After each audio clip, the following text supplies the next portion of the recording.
सर्वोदय नमस्कार बच्चों। देखिए अब आपको मैं संधि पढ़ाने जा रहा हूँ। संधि किसे कहते हैं? संस्कृत में कहा गया है प्रसन्निकर्षः, अर्थात दो वर्णों के मेल से, दो वर्णों के आपस में मिलने से जो विकार उत्पन्न होता है उसे संधि कहते हैं।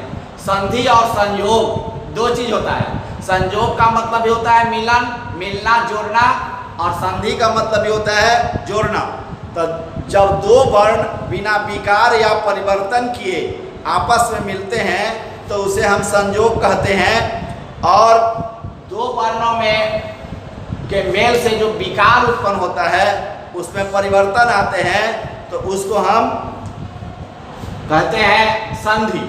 जैसे देखिए संयोग है पठी तुम इच्छति,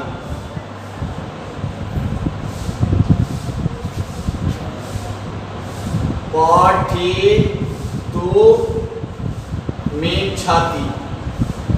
या कहेंगे संस्कृत व्याकरण में एक सूत्र है हलोन्तरा संयोगः अद्भिरव्यवहिता हल संयोग संगमस्यो।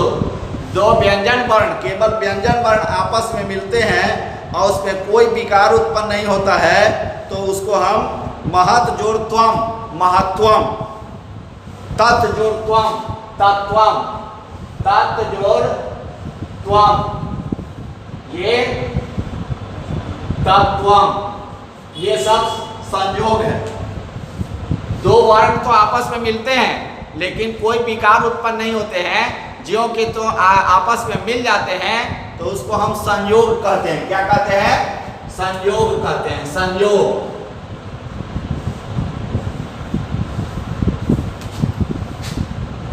अब आइए संधि। तो संधि का सूत्र है प्रसन्निकर्षः।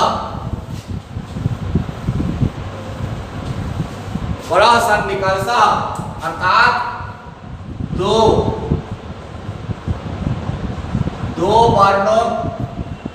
वर्णों के मेल से जो विकार उत्पन्न होता है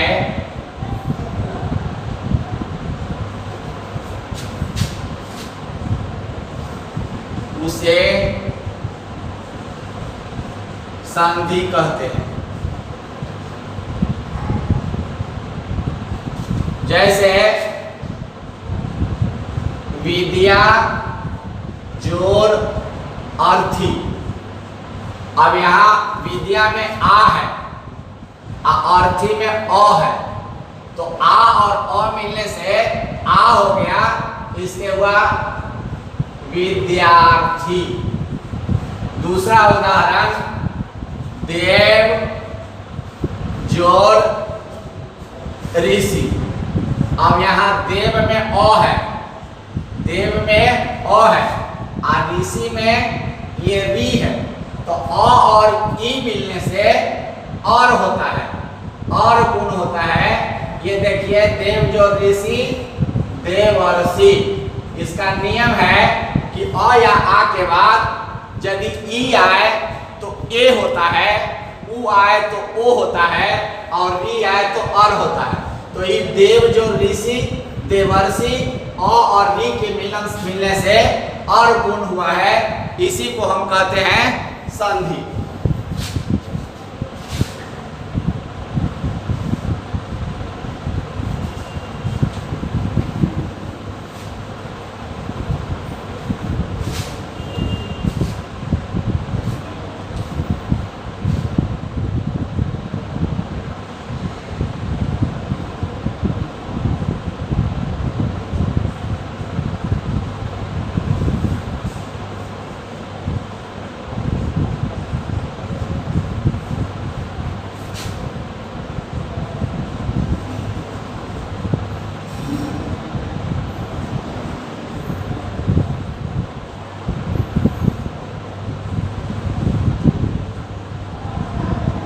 अब देखिए संधि के तीन भेद होते हैं।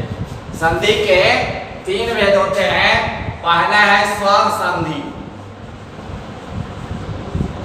दूसरा है व्यंजन संधि और तीसरा है विसर्ग संधि। देखिए, स्वर वर्णों के साथ स्वर वर्णों के मेल से जो विकार उत्पन्न होता है उसे स्वर संधि कहते हैं। स्वर वर्णों के साथ, तो स्वर वर्ण में कौन कौन है? अ, ई, उ, री, ए, ऐ, ओ, औ, यही ली, ये स्वर वर्ण है। तो स्वर वर्णों के साथ, स्वर वर्णों के कोई भी स्वर वर्ण के साथ स्वर वर्ण के मिलने से जो उसके शब्द में रूपांतर होंगे, विकार पैदा होंगे, उसको स्वर संधि कहेंगे। जैसे अ और ई मिलेगा तो ए होगा, अ और उ मिलेगा तो ओ होगा, और उ और अ मिलेगा तो व होगा। इन सबको हम स्वर संधि कहेंगे। और व्यंजन वर्णों के साथ स्वर अथवा व्यंजन वर्ण के मेल से जो विकार उत्पन्न होता है उसे व्यंजन संधि कहते हैं। जैसे जगत जोरीस, जगदीश।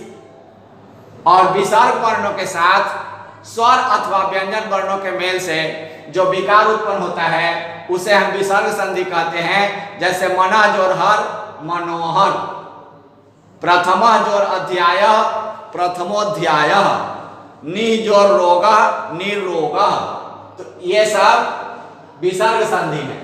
तो सबसे पहले अब हम आपको स्वर संधि पढ़ाएंगे।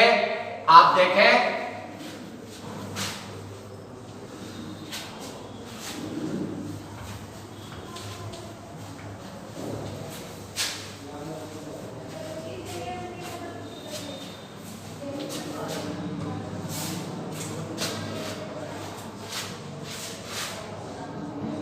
स्वर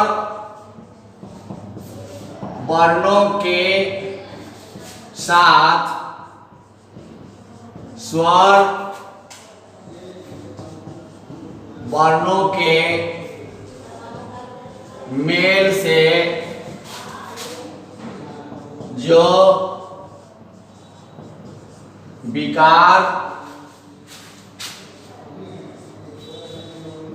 उत्पन्न होता है उसे स्वर संधि कहते हैं।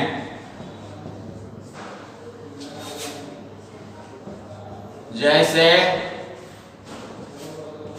दैत्य जोर अरिह, दैत्यारिह। बच्चों, स्वर वर्णों के साथ स्वर वर्णों के मेल से जो विकार उत्पन्न होता है उसे स्वर संधि कहते हैं। जैसे दैत्य जोर अरि, दैत्यारि। परि जोर आवरण, पर्यावरण। अनु जोर आय, अन्वय इत्यादि स्वर संधि के उदाहरण हैं। तो स्वर संधि के 5 भेद होते हैं। स्वर संधि के 5 भेद समझ लीजिए कि संधि जो है उसका 3 भेद हुआ। और स्वर संधि, व्यंजन संधि, विसर्ग संधि, संधि के 3 भेद। और उसमें जो सबसे बड़ी है स्वर संधि, उस स्वर संधि का 5 भेद है। सबसे पहला है दीर्घ, उसके बाद है गुण, उसके बाद है वृद्धि, उसके बाद यण, उसके बाद आयाम। तो बच्चों, हम देखेंगे कि स्वर संधि के 5 भेद होते हैं। उसमें सबसे पहले है दीर्घ संधि। दीर्घ संधि किसे कहते हैं?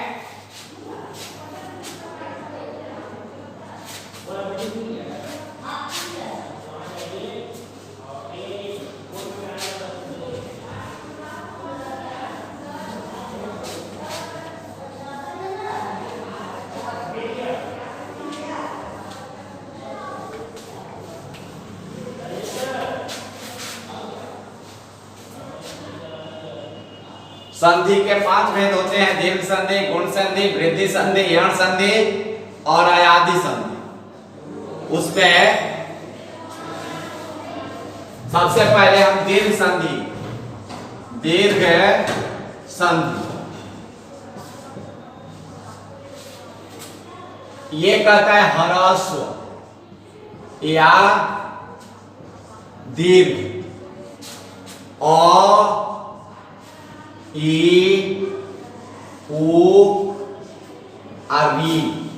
ह्रस्व या दीर्घ यानी छोटी या छोटा या बड़ा, छोटी या बड़ी, ये अ ई उ री के बाद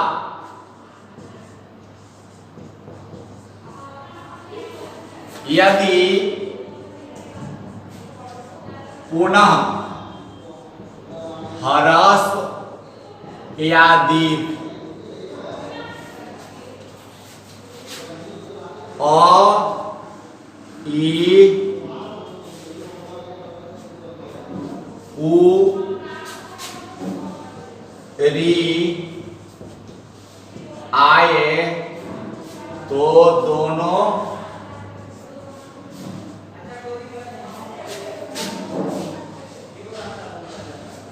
मिलकर दीर्घ होता है, दीर्घ हो जाता है।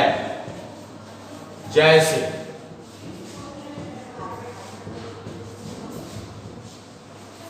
देखिए बच्चों, अ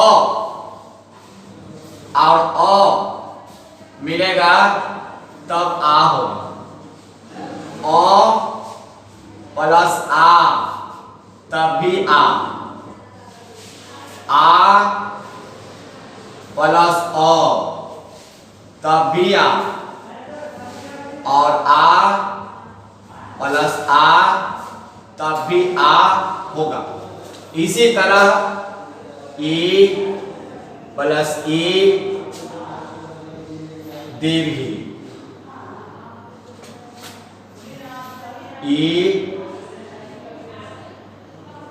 प्लस ई दीर्घ, सर मिटा दीजिए और सब बड़ा कर दीजिए। ई प्लस ई ये दीर्घ। इसी तरह उ प्लस उ दीर्घ, उ दीर्घ।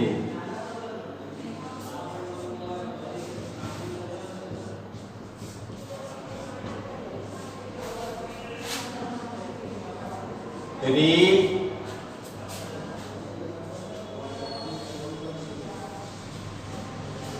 दीर्घ री।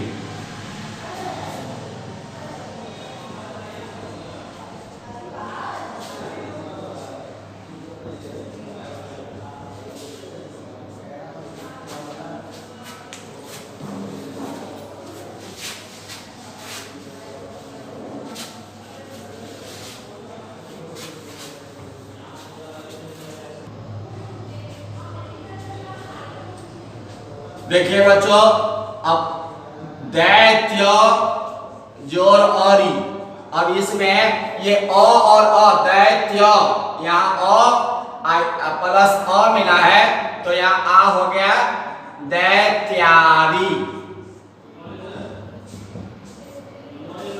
दूसरा विद्या जोर आलय, आलय, हिंदी में आलय करेंगे, संस्कृत में आलय हो जाएगा विद्यालय।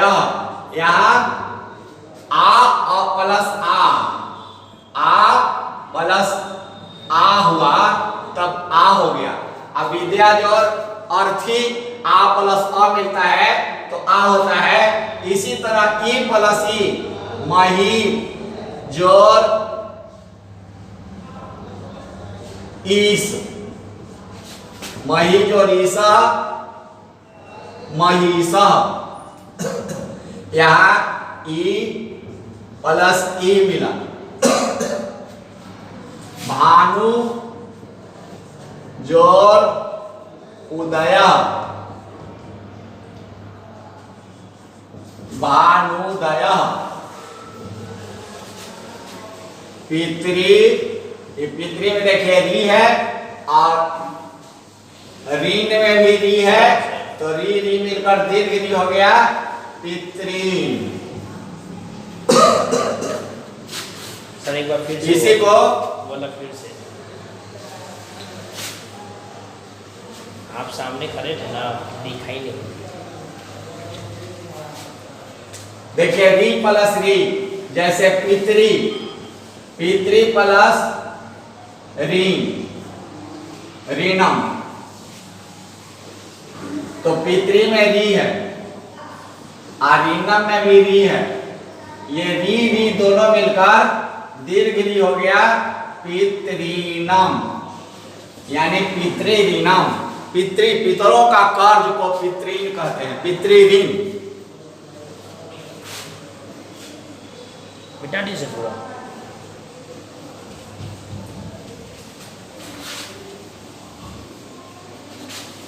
स्वर संधि का दूसरा है भेद गुण संधि। दीर्घ संधि, इसके बाद गुण संधि।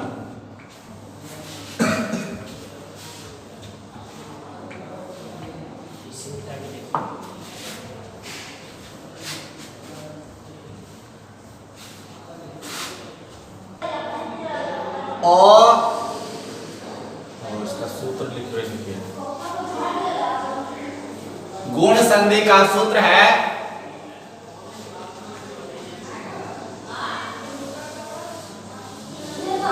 आद गुणा, आद गुणा।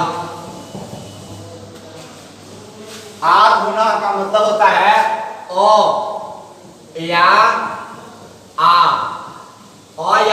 के बाद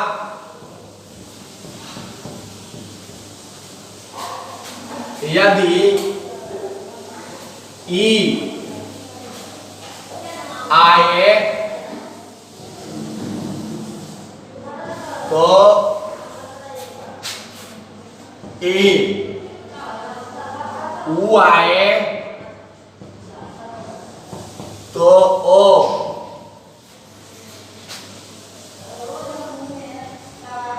री आए तो और गुण होता है, और गुण होता है। जैसे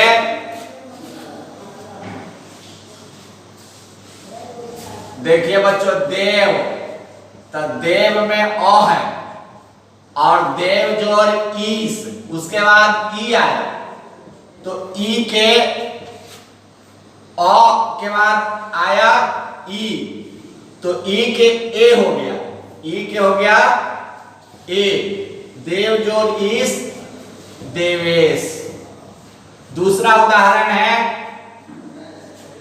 उमा जोड़ ईस। अभी उमा में आ है, उसके बाद है ई, ये हो गया उमेश। संस्कृत में लिखेंगे उमा जोड़ ईसा उमेश, देव जोड़ ईसा देवेश। दूसरा उदाहरण है अ या आ के बाद ओ आता है, ऊ आता है तो ओ हो जाता है। जैसे महा, महा जोड़ उत्सव,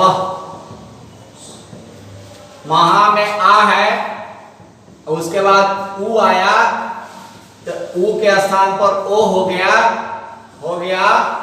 महोत्सव।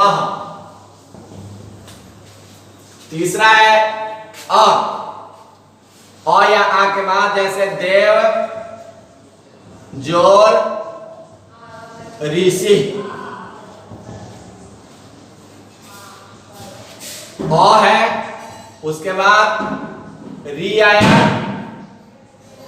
तो री के और गुण हुआ तो देवर्षि। उसी तरह महर्षि, राजर्षि, सप्तर्षि इत्यादि अनेक उदाहरण होंगे।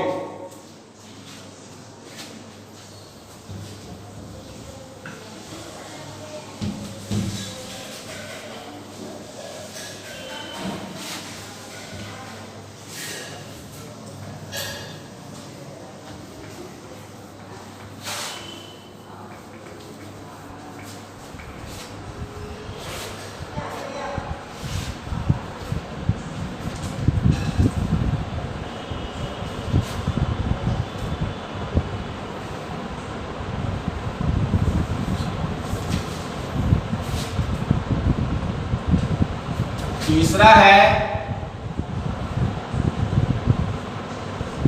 वृद्धि संधि। वृद्धि संधि का सूत्र है वृद्धि रेखी।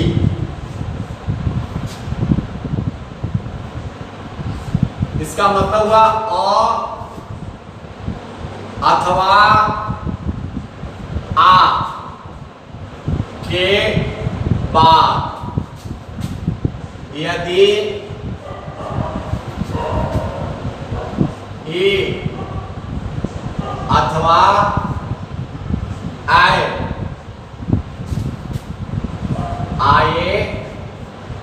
तो आए होता है, आए होता है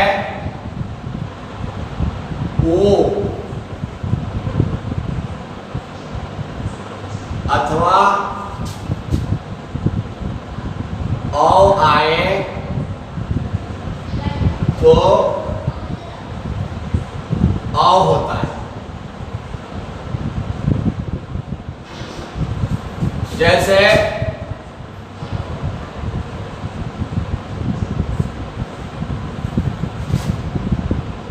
एक, एक जोड़ एक, एक,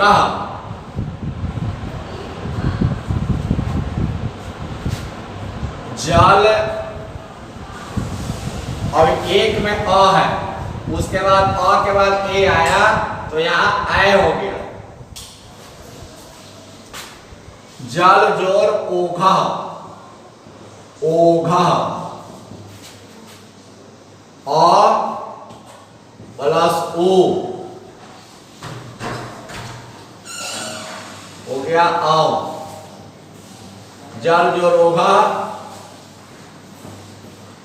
जलौघा। सर्व जोड़ औषधि, सर्वौषधि। ये हुआ वृद्धि संधि। वृद्धि संधि में कहा गया है कि यदि अ या आ के बाद ए अथवा आय रहे तो आय होता है, और ओ अथवा अ रहे तो आए तो अ होता है। इसी को वृद्धि कहते हैं।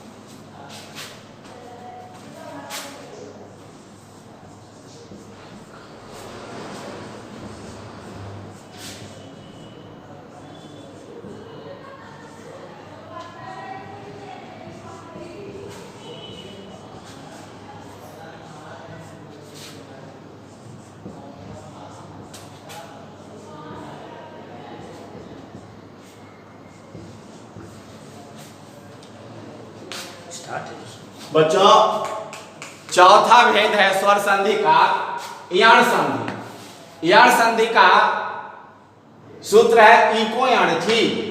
इसका मतलब होता है कि इक के स्थान में यण होता है, इक के स्थान में यण होता है। इसका मतलब क्या हुआ कि ई, उ, री, और संस्कृत में एक सूत्र है लिरी। ई, उ, री, लिरी के बाद, ई, उ, री, लिरी के बाद यदि कोई भिन्न स्वर आए, भिन्न स्वर यानी ई, उ, री, लिरी चारों को छोड़कर, ये चारों को छोड़कर कोई और भी कोई भी स्वर वर्ण आएगा, तो कोई भिन्न स्वर आए तो ई का य, उ का व, री का र, लृ का ल होता है। कहता है कि इको यार्ची का अर्थ है कि ई का मतलब होता है, इक के स्थान में यण होता है। इक में होता है ई उ री ली, और उसके स्थान पर यण होता है। यण होता है माने ई के य होता है, उ के व होता है, री के र होता है, और लृ के ल हो जाता है। कब? जब कोई भिन्न स्वर इन चारों को छोड़कर कोई स्वर बाद में आता है तब। जैसे देखिए परिजोर आवरण, परिजोर आवरणम। अब परि में ई है, उसके बाद आया भिन्न स्वर आ, तो ई के य हो गया। देखिए ई के य हुआ, परिया आ से मिल गया पर्यावरणम, ई के य हुआ। दूसरा है उ के व होता है, अनु जोर आय। अनु में उ है और उ के बाद अ आया भिन्न स्वर, इसके उ के हो गया, उ के व हो गया। उ के व हो गया, तब हुआ अन्वय। मधु जोर अरि। अभी देखिए मधु में उ है, अरि में अ भिन्न स्वर है, ये मधुअरी हुआ, मधुअरी। तीसरा है ई के य, उ के व, री के र। पितरी, पितरी में री है, ये री। इसके बाद आज्ञा, आज्ञा में आ है, तो री के न हो गया, तब पितर, पितराज्ञा आ से मिल गया, हो गया पितराज्ञा। इसी तरह लृ,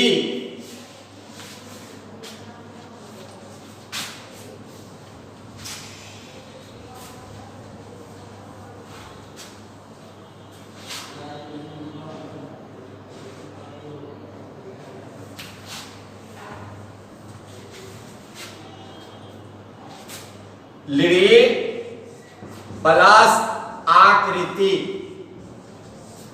लृ मतलब होता है लंगड़ा, टेढ़ा मेढ़ा, तो लृ क्या ल होता है, तो लृ जोर आकृति, आकृति में आ है,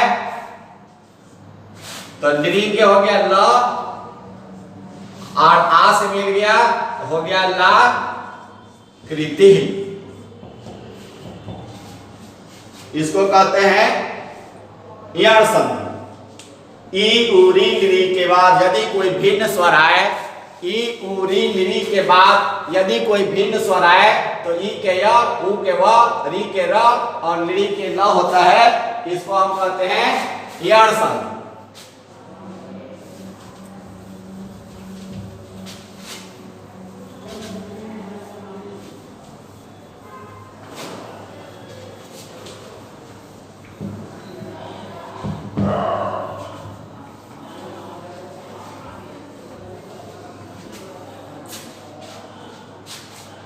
पांचवा है अयादि संधि।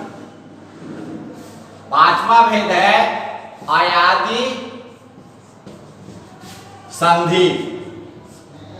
इसका सूत्र है एचो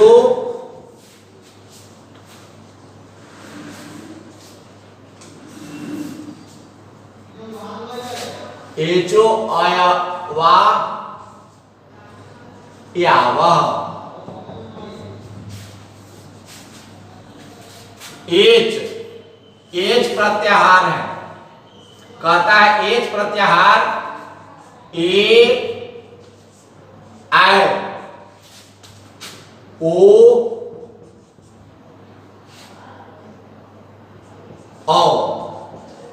कहता है ए आई ओ औ के बाद ए आई ओ औ के बाद यदि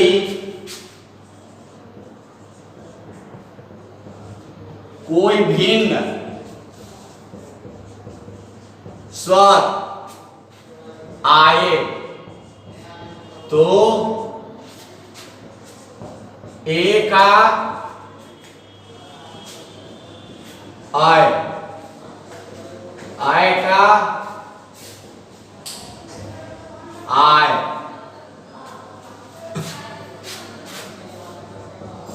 ओ का औ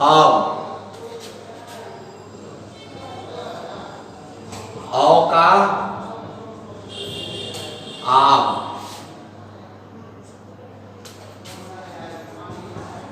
होता है। जैसे देखिए ई ऐ उ औ। अब ए का ऐ का आय, ओ का औ का आव होता है। देखिए ए का है ने जोर अनम नयनम। अब इस ने में ए है, ए के बाद भिन्न स्वर आया है औ, इसलिए ए के स्थान पर आय हो गया नयनम। दूसरा उदाहरण है ऐ गै प्लस अकह।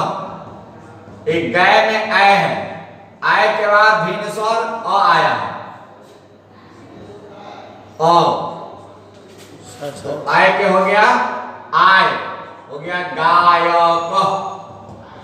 इसी तरह पू जोर इतरम, पू में ओ है, ओ के बाद आया है ई, तो के कारण ओ के अब हो गया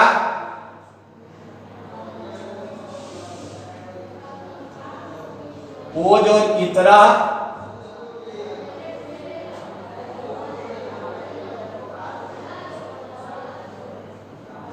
पवित्र, पोज और आना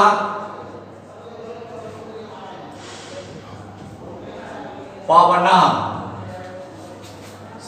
आओ के आव होता है, इसको फिर से बता दीजिए। ये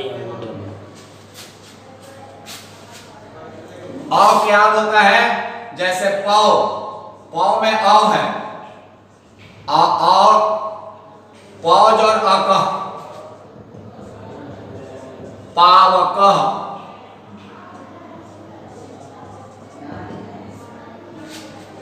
पाव में औ है और उसके बाद अ आया, औ प्लस अ हो गया आव, ये हो गया पावक, पावन, श्रावण, धावन इत्यादि असंख्य उदाहरण होते हैं। अब देखिए सबसे पहले हम बताए थे कि ए का अय होता है, तो ने में ए है, ए के बाद अभिन्न स्वर आया तो ए के अय हो गया, ए प्लस अ बराबर अय, तो नय नय जोड़ अनम नैनम हो गया। गय में अय है, अय जोड़ अ, ये अय और अ मिला तो आय हो गया, तो गायक। इसी तरह पोज और अनह पावना, पोज और इत्र पवित्र, पौज और अनह पावना, धौज और अकह धावक, स्रौज और अकह श्रावक इत्यादि अनेक उदाहरण हो गए। बच्चे आज मैंने आप लोगों को स्वर संधि का 5 भेद बताए। अब आप स्वर संधि के पांचों भेद को याद करेंगे और उसके अंतर्गत जो अभ्यास है उन अभ्यासों को बनाकर लाएंगे। धन्यवाद। देखिए